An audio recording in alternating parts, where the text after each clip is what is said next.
राजकीय महाविद्यालय भतरौज खान अल्मोड़ा में बीए प्रथम वर्ष के हिंदी साहित्य के सभी छात्र छात्राओं का इस वीडियो में स्वागत है। आज मैं आपको हिंदी साहित्य का प्रथम प्रश्न पत्र पढ़ाने जा रही हूँ, जिसका शीर्षक है सूरदास के पद। ये पद सूरसागर से लिए गए हैं। इससे पहले मैं 2 पद करा चुकी हूँ, आज तीसरा पद है। जन्म तो ऐसे ही बीत गयो, जैसे रंग पदारथ पाए, लो बिसाही लेयो। रंग मतलब दीनहीन, पदारथ मतलब किसी प्रकार का रत्न। ठीक है। आप यहाँ पर सूरदास जी कह रहे हैं कि मानव जीवन के व्यर्थ बीत जाने पर पश्चाताप करते हुए कहते हैं कि यह मनुष्य जन्म तो यूं ही बेकार बीत गया, मानो किसी दीनहीन के हाथ कोई रत्न लग जाए तो वो लोग उसे वश में कर लेता है। ठीक है। जैसे मेरा जो यहाँ पर सूरदास जी कह रहे हैं कि जो मनुष्य का जो जीवन है वो क्या है, ऐसे ही बीत गया।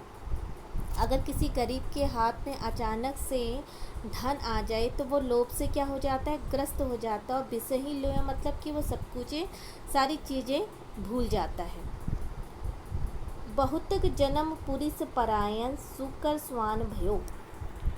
पुरिस मतलब कि मल विष्ठा, सुकर मतलब कि सुअर, स्वान मतलब कुत्ता। ठीक है। बहुत जन्मों तक मल सेवन करने से कुत्ता और सुअर बना। जो मनुष्य है वो क्या करता है, बहुत जन्मों तक, यानी कि एक जन्म लेता है, दूसरे जन्म लेता है, तीसरे जन्म, यानी कि बहुत जन्मों तक वो क्या करता है, कुत्ता और सुअर ही बना रहता है। अर्थात मल रूपी सांसारिकता में रमे रहने वाले मन तो सुअर और कुत्ते की तरह है। ठीक है। यहाँ पर मल रूपी यानी कि जो गंदगी है उसको सांसारिकता की है, जो यानी कि सांसारिकता मतलब कि जो मोह माया है, विषय वासना है, वो मल का रूप है। और इसमें रमे यानी कि इसमें रम जाने वाले मनुष्य को उन्होंने क्या कहा है, सुअर और कुत्ता कहा है। अर्थात जैसे दीन रत्न का आकर्षण लोभ मनुष्य नहीं छोड़ता है, वैसे ही वह मन से सांसारिक मल भी नहीं छोड़ना चाहता, यानी कि सांसारिक मोह माया को भी नहीं छोड़ पाता है। अब मेरी मेरी करे है बोरे, बहु बीज बोयो। ठीक है। बोरे मतलब होता है पागल। अब यहाँ पर कह रहे हैं, वो कह रहे हैं कि अरे पागल, इतना होने पर भी तो अब भी मेरी मेरी करके फिर रहा है और मेरी मेरी का ही बीज बो रहा है। अर्थात अभी भी सांसारिक वस्तुओं के प्रति तेरा आकर्षण क्या है, बढ़ता ही जा रहा है। इसी कारण तू क्या कर रहा है, जन्म पे जन्म ले रहा है और योनियों यानी कि विभिन्न प्रकार की योनियों से मुक्त नहीं हो पा रहा है। नर को नाम परगामी हो, सो तेहि श्याम दयो। परगामी मतलब कि पार जाने वाला। ठीक है। अब वो कह रहे हैं कि सूरदास जी कहते हैं कि नर का दूसरा नाम ही संसार से सागर से पार कर जाने वाला है। अर्थात मनुष्य ही संसार सागर को पार करने का एक माध्यम है और किसी योनि में जन्म लेकर संसार सागर पार नहीं किया जा सकता। यानी कि अगर हम कोई पशु बनते हैं, गाय बनते, पक्षी बनते हैं, कुछ भी बनते हैं, तो हम क्या हैं, संसार सागर को पार नहीं कर सकते, हमें फिर योनियों में जन्म लेना पड़ता है। मनुष्य ही एक ऐसा माध्यम है जो अपनी भक्ति और उपासना से इस मोह माया को काट कर मोक्ष की प्राप्ति कर सकता है।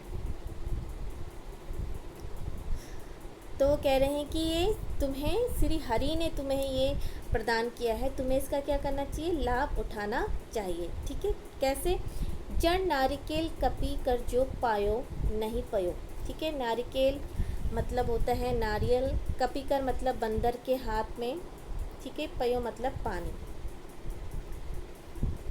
जैसे बंदर के हाथ नारियल का फल लग जाता है और वह जल फल दोनों का भोग नहीं कर पाता, वैसे ही तू नर्म जन्म गवा दिया है।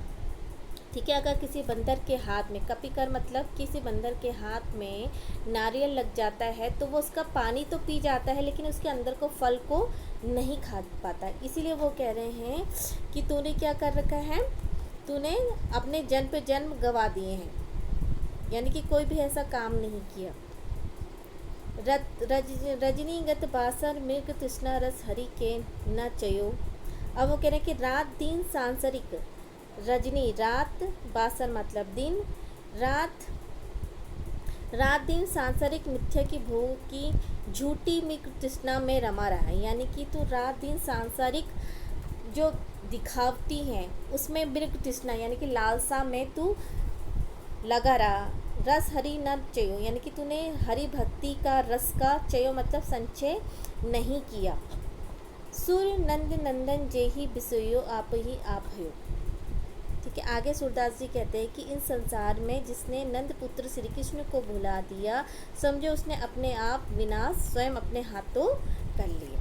ठीक है, आप ही आप मतलब कि अपने हाथों से ही उसने अपने विनाश कर लिया। अब इसका दूसरा पद देख लेते हैं।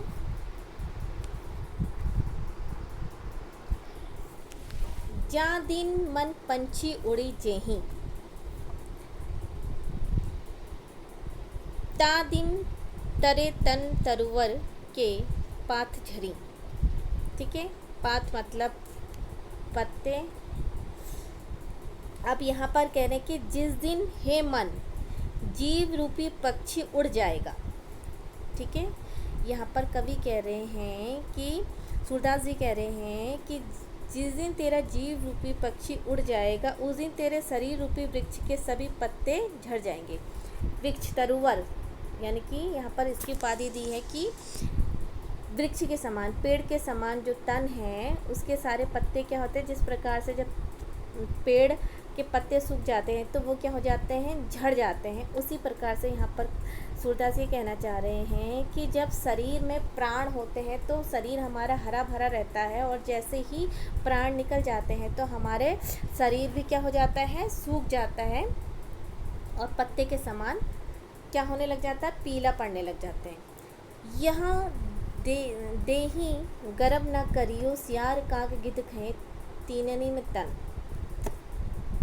अब यहाँ पर सूरदास जी कह रहे हैं कि जो देह पे तो गर्व कर रहा है, जब तेरे प्राण इससे निकल जाएंगे तो सियार काग यानी कि सियार कौवा गिद्ध इसे खाएंगे।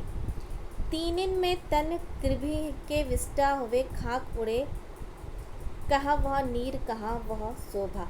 ठीक है, अब यहाँ पर वो कह रहे हैं कि तेरी तन की परिणति होगी वो 3 रूपों में होगी। या तो तू कृभि यानी कि कीड़ों में परिवर्तित हो जाएगा, विष्टा के खाक या तू खाक में यानी कि राख बनकर उड़ जाएगा, या तू नीर यानी कि तू पानी बन के विलय हो जाएगा। कहाँ वो शोभा कहाँ रूप। फिर वो कह रहे हैं कि जो शोभा यानी कि जो तेरे रूप रंग की शोभा है वो सब क्या हो जाएगी, ख़त्म हो जाएगी। जिन लोगों से नेह करते ही से घृणा करें, जिन लोगों से तू प्रेम करता, नेह मतलब प्रेम करता, वही तुझसे क्या करने लग जाएंगे, घृणा करने लग जाएंगे। जब तेरे शरीर में कुछ भी नहीं रहेगा तो वो शरीर से क्या करने लग जाएंगे, घृणा करने लग जाएंगे। घर के कहत सवारे काड़ो भूत हुई धरी कहें। अब वो घर के यानी कि घर के सब लोग ये कहने लग जाएंगे कि इसको जल्दी घर से बाहर निकालो, नहीं तो ये भूत बनकर हमको खाएगा। जिन पुत्र नहीं भूत प्रतिपालियो देवी देव मनाए ते ही लिख खोपरी बांस दे शीश फोरी बिखरे। ठीक है, अब यहाँ पर वो कहना है कि जिन पुत्रों को तूने बड़े लाल प्यार से पाला है वही देवी देवताओं को मनाएंगे कि तेरी जल्दी क्या हो जाए, मृत्यु हो जाए। ते ही लोग खोपड़ी बांस से शीश फोड़े, और अगर ऐसा नहीं हुआ तो वो तेरी खोपड़ी को बांस से डंडे से मार कर तेरे सर को क्या कर देंगे, बिखरा देंगे। अजो हूँ मूड करो सत्संगी संतनी, मैं कुछ पहे ना नर बपुधारी नहीं, जन हरि को जम की मार सो कहें। ठीक है, अब वो कह रहे हैं कि हे मूड आज भी सत्संगी कर और संतों में कुछ पाओगे, नहीं तो शरीर धारण करके जो हरि भक्त नहीं है वो यमराज की मार खाएगा।